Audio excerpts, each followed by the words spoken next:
Hello everyone, कैसे हैं आप लोग। आई होप आप सब बहुत अच्छे होंगे। मैं भी बहुत अच्छी हूँ। मेरी तबीयत ठीक हो चुकी है।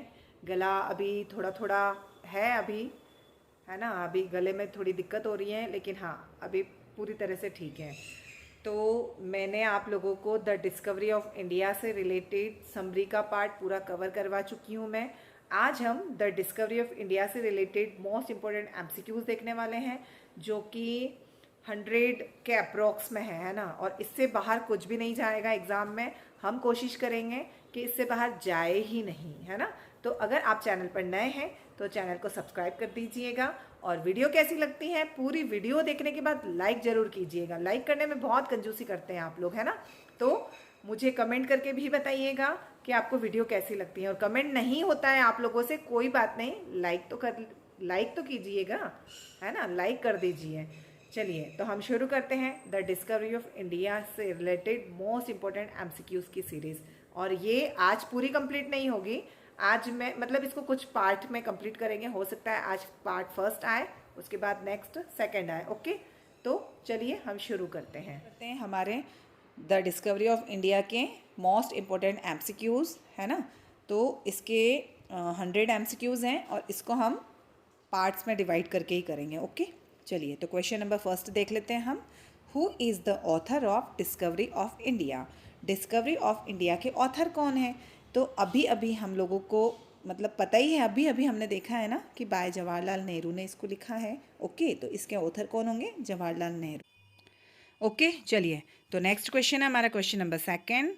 When was Discovery of India written. Discovery of India को कब लिखा गया था, है ना। तो डिस्कवरी ऑफ इंडिया को नेहरू जी ने जेल में बैठकर लिखा था। और उनको जेल कितने टाइम के लिए हुई थी, है ना। तो उन्होंने उसी टाइम पीरियड में इसको लिखा था। तो डिस्कवरी ऑफ इंडिया को कब लिखा गया था, तो 1942 से 1946 के बीच में लिखा गया था। ओके, चलिए नेक्स्ट क्वेश्चन है हमारा question number third. Where did Nehru write Discovery of India. Discovery of India को नेहरू जी ने कहाँ लिखा था। तो नेहरू जी ने डिस्कवरी ऑफ इंडिया को अहमदनगर फोर्ट जेल में लिखा था। ओके, चलिए नेक्स्ट क्वेश्चन है हमारा question number four. The book was written during Nehru's imprisonment for how many month. जो नेहरू जी ने जब इस बुक को लिखा था उस समय नेहरू जी कितने टाइम के लिए जेल में थे, है ना। तो कितने टाइम के लिए जेल में थे, 13 मंथ के लिए जेल में थे। ओके, चलिए नेक्स्ट क्वेश्चन है हमारा क्वेश्चन नंबर फिफ्थ वाला। Discovery of India was first published in. Discovery of India सबसे पहले पब्लिश कब हुआ था, तो वो हुआ था 1946 में पब्लिश हुआ था, जिसका आंसर आपने पहले ही देख लिया, है ना। चलिए क्वेश्चन नंबर 6 देख लेते हैं हम। What is the primary theme of discovery of India. Discovery of India की प्राइमरी थीम क्या है। ऐसे ही क्वेश्चंस एग्जाम में पूछे जाते हैं, जैनर थीम, है ना। ईयर्स पूछ लेंगे, पब्लिकेशन ईयर कब था, ऐसे करके। ओके, तो इसकी थीम थी हिस्ट्री एंड कल्चरल और कल्चर ऑफ इंडिया, है ना। इसकी थीम थी history and culture of India. Okay, और आप ये सब कुछ ये जो एमसीक्यूज़ हैं, इन एमसीक्यूज़ के ऊपर मत डिपेंड रहिएगा। आप इससे रिलेटेड जो मैंने लेसन पूरा कंप्लीट किया है, जो समरी मैंने पढ़ाई है, उसको भी जाकर वॉच कीजिएगा। ओके, चलिए क्वेश्चन नंबर 7 है हमारा। क्वेश्चन नंबर 7 क्या है हमारा। In which language was Discovery of India originally written. Discovery of India कौन सी लैंग्वेज में लिखी गई है, तो डिस्कवरी ऑफ इंडिया लिखी गई थी इंग्लिश में। चलिए नेक्स्ट क्वेश्चन है क्वेश्चन नंबर 8 हमारा।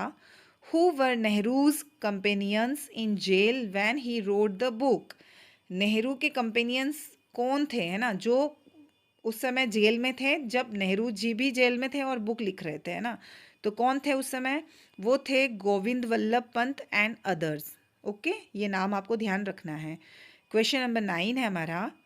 Which genre best describe Discovery of India. Discovery of India का जैनर क्या है जो बेस्ट डिस्क्राइब करता है इस पूरे डिस्कवरी ऑफ इंडिया की बुक को, है ना, इसमें जो लिखा है सब कुछ उसको।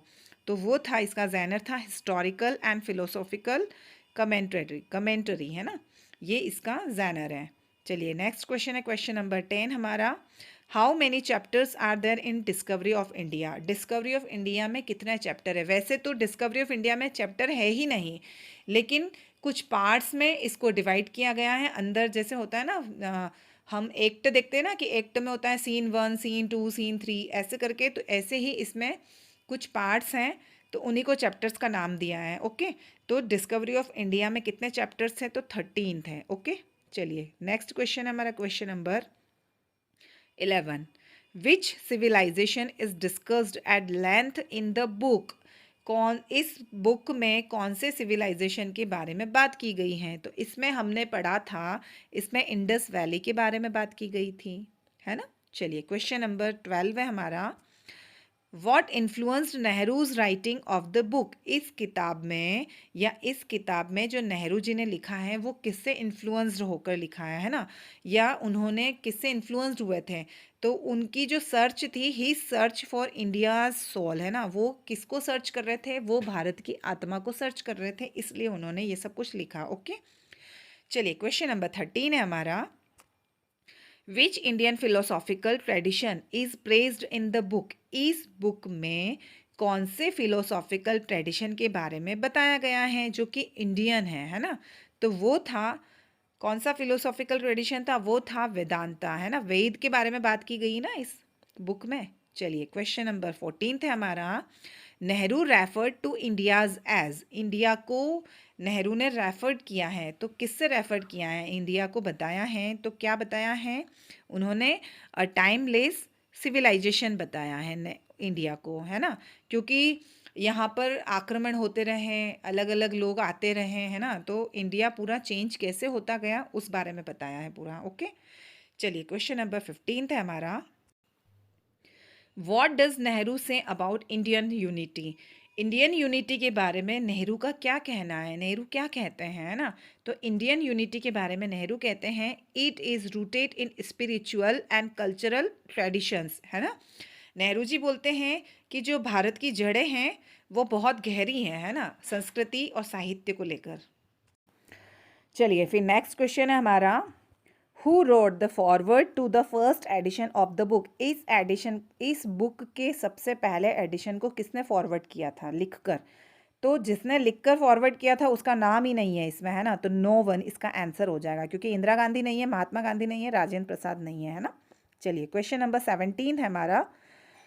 विच major Indian text does Nehru refers to frequently? है ना, कौन से मेजर इंडियन टेक्स्ट के बारे में, या फिर ऐसे कह सकते हैं कि किस चीज़ के बारे में, या इन चारों में से किस ग्रंथ के बारे में इस बुक में बात की गई है ना। तो इस बुक में महाभारत के बारे में बात की गई है। ओके, चलिए नेक्स्ट क्वेश्चन है, क्वेश्चन नंबर 18 हमारा। Nehru compare Indian history to? Nehru ने भारतीय इतिहास को कंपेयर किया है, तो किससे कंपेयर किया है? A river. Okay, a river से कंपेयर किया है, क्योंकि जो नदी है वो बहती रहती हैं और अपना रूप बदलती रहती हैं, वैसे ही इंडिया की हिस्ट्री चेंज होती रही और चलती रही। ओके, चलिए नेक्स्ट है हमारा question number 19। According to Nehru Indian culture is? Nehru के अनुसार भारत की जो भारतीय संस्कृति हैं वो है कैसी हैं? वो है कंटिन्यूअसली इवॉल्विंग है ना। जो भी लोग यहाँ आते गए वो अपने साथ में अपनी संस्कृति को लाते गए, और भारत के लोग थे थोड़ा थोड़ा उसमें से वो अपने इसमें अपनाते रहे, है ना। चलिए नेक्स्ट है question number 20। The tone of the Discovery of India can be describe as?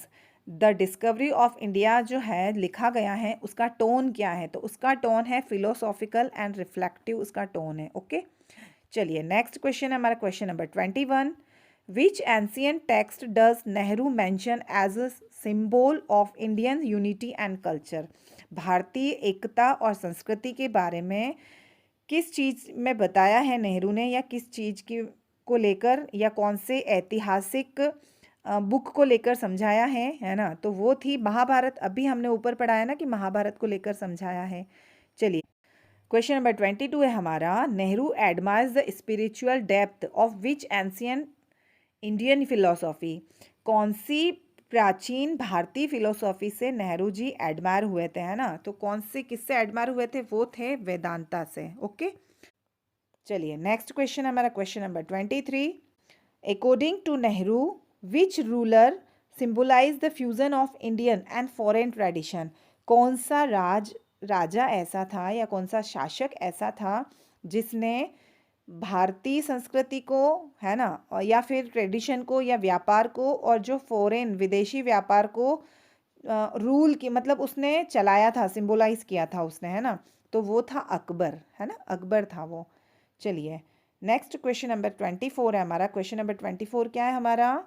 Nehru describes Ashoka's rule as, Nehru ने अशोका के रूल को डिस्क्राइब किया है, तो कैसे डिस्क्राइब किया है? इथिकल एंड कंपेशनेट, है ना। चलिए फिर नेक्स्ट क्वेश्चन है हमारा, question number 25। Which empire does Nehru refer to as one of the greatest in Indian history for spreading Buddhism? Nehru के अनुसार कौन सा एम्पियर या कौन सा शासक ऐसा था जिसने सबसे ज़्यादा भारतीय इतिहास में बुद्धिज्म, जो बुद्ध जो था, है ना, क्या कह सकते हैं, बुद्ध धर्म जो था, है ना, उसका प्रचार प्रसार किया था, तो वो था अशोका। ओके। चलिए नेक्स्ट क्वेश्चन है क्वेश्चन नंबर 26 हमारा। Which ancient university is frequently mentioned by Nehru? Nehru ने कौन सी प्राचीन यूनिवर्सिटी के बारे में बताया है इसमें? तो उन्होंने नालंदा के बारे में बताया है अपनी बुक में। ओके।